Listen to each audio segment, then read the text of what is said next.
Je viens devant vous aujourd'hui pour vous faire passer un message. Et comme des millions d'Africains, je viens exprimer un ras-le-bol général. Oui, c'est vrai que tous ne pouvons pas prendre la parole, parce qu'il y en a qui sont privés justement de cette prise de parole. Mais quand nous pouvons le faire, faisons-le. Ça peut nous aider.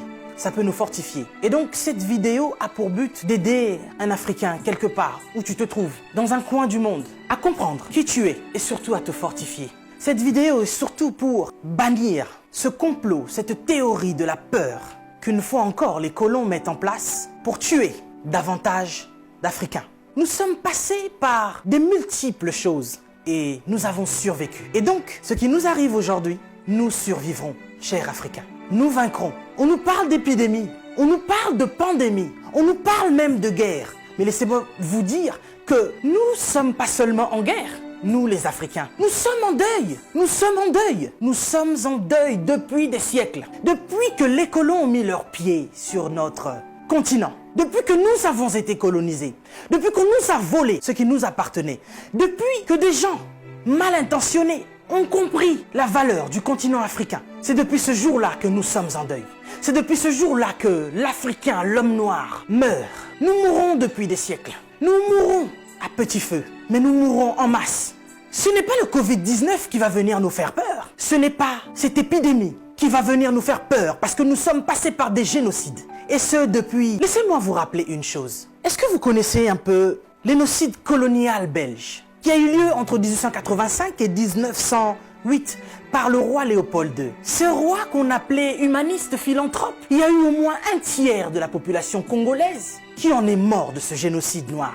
On a coupé les bras à nos ancêtres parce qu'ils refusaient d'aller au front pour notre caoutchouc et notre ivoire. Et depuis, il y a eu tellement de génocides. Vous savez que nous avons été esclaves, pas seulement les 400 millions de déportés dans le monde, mais ceux qui sont restés même sur le continent africain sont aussi restés esclaves, et ce jusqu'à nos jours. Et oui, vous allez me dire que nous sommes au 21e siècle, bien sûr, mais nous ne sommes pas sortis de la colonisation. Vous savez, il y a des dates que l'on dit importantes, comme 1848, où nous parlons de l'abolition de l'esclavagisme. Il y a eu un décret qui a été signé. Chers Africains, on nous ment depuis 1848, où il y a eu l'abolition de l'esclavage. Nous avons jamais été décolonisés. Nous sommes toujours colonisés.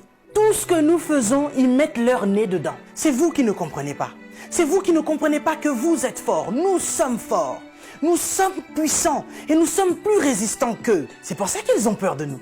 Nous avons résisté au choléra, nous avons résisté à Ebola, nous avons résisté à la malaria, nous avons résisté au palu. Nous résisterons au Covid-19.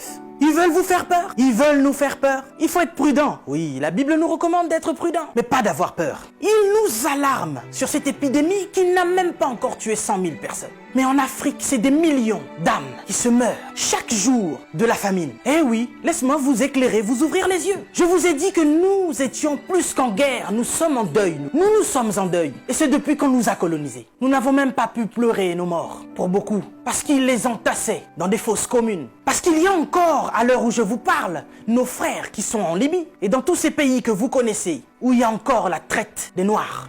Les esclaves modernes, il y en a encore. Et vous imaginez avec ce fléau d'épidémie, il y a encore des fermes humaines aujourd'hui. Nos frères sont en train de mourir et nos dirigeants sont conscients. Mais que font-ils? C'est plus qu'une pandémie. C'est plus que cette épidémie. On veut vous faire peur aujourd'hui. Lavez-vous les mains, lavez-vous les mains, lavez-vous les mains. Il n'y a pas d'eau potable. L'Africain, il est en train de mourir parce qu'il n'y a pas déjà d'eau potable. On se lave les mains. Ok, nous allons nous laver les mains. Mais avec quelle eau? Vous parlez de confinement? Oui, l'Africain veut rester chez lui. Il n'y a pas d'électricité. L'Africain va manger quoi? Et c'est aujourd'hui, comme par enchantement, cher président, que vous signez des décrets de crise. Et vous vous posez la question, comment vous allez faire pour nourrir la population? Mais de quelle population vous parlez? Ces gens meurent depuis des années. Il y en a qui sont au pouvoir depuis plus de 40 ans. D'autres qui sont morts parce que justement, ils ont été destitués. Si on ne les avait pas chassés du pouvoir, ils seraient encore en vie. Vous êtes sans pitié, cher président. Vous et vos dames de fer. Vos enfants, n'en parlons même pas. Ce sont des people. Vous êtes à l'image de vos parents. Mais vous qui gouvernez, qu'est-ce que ça vous coûte d'offrir des hôpitaux décents aux Africains? Vous savez, nous sommes ici en France. Les personnels soignants sont en crise, sont en larmes depuis des années. Ils crient au scandale de ce qui se passe dans les hôpitaux. Pour nous autres qui avons des membres de nos familles qui travaillent dans des hôpitaux, nous savons ce que c'est. Ils nous racontent l'enfer de ce qui se passe dans les hôpitaux français. Mais du moins, nous avons des hôpitaux décents. Mais nous crions à la crise sanitaire. Mais en Afrique, c'est comme si c'est maintenant que vous vous réveillez. Je n'arrive pas à dormir. Je me vois mal aller dormir sur mon lit. Alors que je pense à tout ce continent africain qui est en deuil. Et ça depuis. Je me dis, mais cette épidémie, cette pandémie, si ça devait toucher le petit peuple, qu'est-ce que nous allons devenir? Mais Africains, laisse-moi te dire que nous avons vaincu toutes ces épidémies. Choléra, Ebola, malaria, palu. Nous vaincrons ce petit Covid-19. Nous sommes plus forts que ça. Nous sommes bien plus forts que ça. Peut-être que je ne suis pas au courant, mais jusqu'à présent, ceux qui ont apporté cette épidémie, ce sont des gens qui sont venus de l'extérieur, les étrangers. Et puis ça touche des personnes qui sont bien placées, des gens qui, je pense, ont une belle vie. Mais ce petit peuple qui vit dans des bidonvilles, ce petit peuple qui vit des conditions sanitaires incroyables, Dieu préserve ce peuple. Cher Africain, laisse-moi te dire que tu es fort. On veut t'affaiblir mentalement pour te faire comprendre que tu es faible. Et voici que ça fait des siècles que l'homme noir meurt de la drépanocytose. Personne ne cherche le vaccin. Personne ne cherche à soigner cela parce que, dit-on, c'est la maladie des Noirs. Mais soudainement, on nous parle d'un vaccin pour aider la population noire face à cette pandémie de Covid-19. Nous n'avons que faire de vos vaccins. Et nous n'en voulons pas. Si vous avez envie de faire des tests, testez vos animaux, vos chiens, vos chats. L'homme africain n'est pas un animal. Nous ne sommes pas des cobayes de vos labos pour que vous commenciez vos tests sur nous.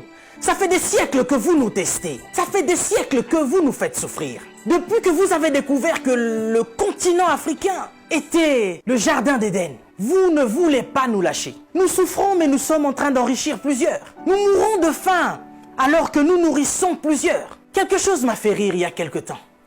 23 Italiens retrouvés clandestinement sur un port nigérian. Ah, depuis quand l'Italien rentre clandestinement au Nigeria?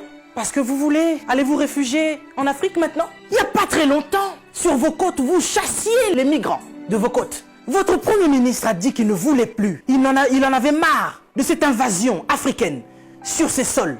Nous avons vu un migrant noir mourir dans les eaux de Venise sans que personne ne lui porte secours. Parce qu'il était noir, parce qu'il était africain. Nous avons tort parce que nous sommes africains ou parce que nous sommes riches de nos sols? Parce que nous avons de quoi manger et de quoi nourrir toute cette planète. C'est pourquoi l'Africain souffre. Mais Africain, laisse-moi te dire que tu es fort. Laisse-moi te dire que tu es vaillant. Laisse-moi te dire qu'il en faudra beaucoup plus pour te vaincre. Ils ont essayé de nous décimer par l'esclavage. Ils n'ont pas pu, nous sommes encore là. Et plus nombreux que jamais. Et nous sommes plus résistants que jamais. Parce que tous ces microbes auxquels nous faisons face chaque jour ne réussissent pas à nous décimer. Ce n'est pas un Covid-19 qui va décimer le peuple noir. N'ayez pas peur, tel est mon message. Je vous invite, chers Africains, à devenir beaucoup plus forts. Ne faites pas confiance à ceux qui nous gouvernent. Ça fait des lustres qu'ils sont là. Ils prennent leur retraite tout en étant présidents. Ils ont du mal à lâcher ce fauteuil qu'ils pensent être éternel. Qui a déjà fait 200 ans au pouvoir? Êtes-vous assez fort pour faire 300 ans? Vous n'arrivez même pas à faire 100 ans. Mais vous êtes tellement médiocre, ignoble. J'ai suivi plusieurs de nos présidents africains qui ont copié le discours du président Macron. Bande de marionnettes, bande de gigolos. Vous n'êtes même pas capable d'écrire vos propres discours, au point où vous devez copier sur ce que Macron dit. Lui-même, il est en train de mentir à la population française. Son gouvernement nous ment depuis le début. Et vous, vous suivez Macron pour continuer à mentir aux Africains? Mais nous, vous nous mentez depuis des siècles. Vous nous mentez et encore vous nous mentez. Pour remplir vos poches. Vous vivez dans des palaces, mais vous vous souciez même pas de ce que l'Africain doit manger. Oui, nous sommes en deuil. Et depuis des siècles, nous sommes en deuil. Parce que nous ne pouvons pas manger à notre faim. Parce que nous ne pouvons pas avoir de l'eau potable. Parce que nous ne pouvons pas avoir de l'électricité. Regardez à l'est de la RDC. Il y a un génocide qui perdure. Des gens meurent. Qui en parle? C'est sous silence. Et aujourd'hui, l'OMS vient nous parler de la pandémie de l'épidémie qui n'a même pas fait 100 000 morts dans le monde. Ces millions de Congolais qui meurent chaque jour. Qu'est-ce que vous en faites? Vous nous parlez de crise? Vous voulez prendre des décisions de crise? Mais nous, ça fait des siècles que nous sommes en crise. Qu'est-ce que vous faites, cher président? À part manger et boire et faire des fêtes. Vous parlez confinement? Oui, l'Africain accepte. Mais nous sommes en confinement, nous, depuis des siècles. Les gens meurent tous les jours de la famine. Ça, ce n'est pas Une épidémie, ce n'est pas une pandémie. Des jeunes filles se font exquiser tous les jours en Afrique de l'Ouest. Boko Haram est en train de exterminer des gens. Ils violent des femmes. Ils séquestrent des jeunes filles. Boko Haram, qui leur vend des armes? Qui en parle? Et à cause du Covid-19, vous voulez faire paniquer les Africains qui vivent déjà en panique depuis des siècles. Quand nous voyons nos frères qui essayent de fuir leur continent et qui meurent dans les eaux de la mer, ça c'est un génocide qui perdure depuis des siècles. Et nous en avons marre, nous en avons assez. Nous voulons qu'il y ait un changement. Mais qu'est-ce qui vous manque à vous aujourd'hui? La Chine a pu construire un hôpital en 10 jours. Vous savez, ça fait depuis 72 ans, si je ne me trompe pas, que l'État d'Israël existe. Il y a quelque temps, Dubaï était un désert. Mais regardez aujourd'hui ce qu'ils ont fait. C'est parce qu'ils sont ensemble qu'ils ont pu construire ce qu'ils ont fait. Mais qu'est-ce qui vous manque, cher président africain, pour nous construire des hôpitaux décents? L'Angleterre a pu construire un hôpital en 2 semaines seulement pour faire face à cette crise sanitaire. Dieu est bon. Le Covid-19 est tellement impoli qu'il ne regarde même pas qui vous êtes. Président ou pas, il s'en fout. Il n'a pas respecté la reine d'Angleterre. Il est entré dans son palais, il a touché Charles. Il n'aura pas peur de vous. Mais par contre, là, vous êtes cuit. Puisque vous ne pouvez pas prendre vos avions pour venir vous faire soigner ici. Soit vous survivrez, soit vous mourrez. Africain, réveille-toi. Africain, lève-toi.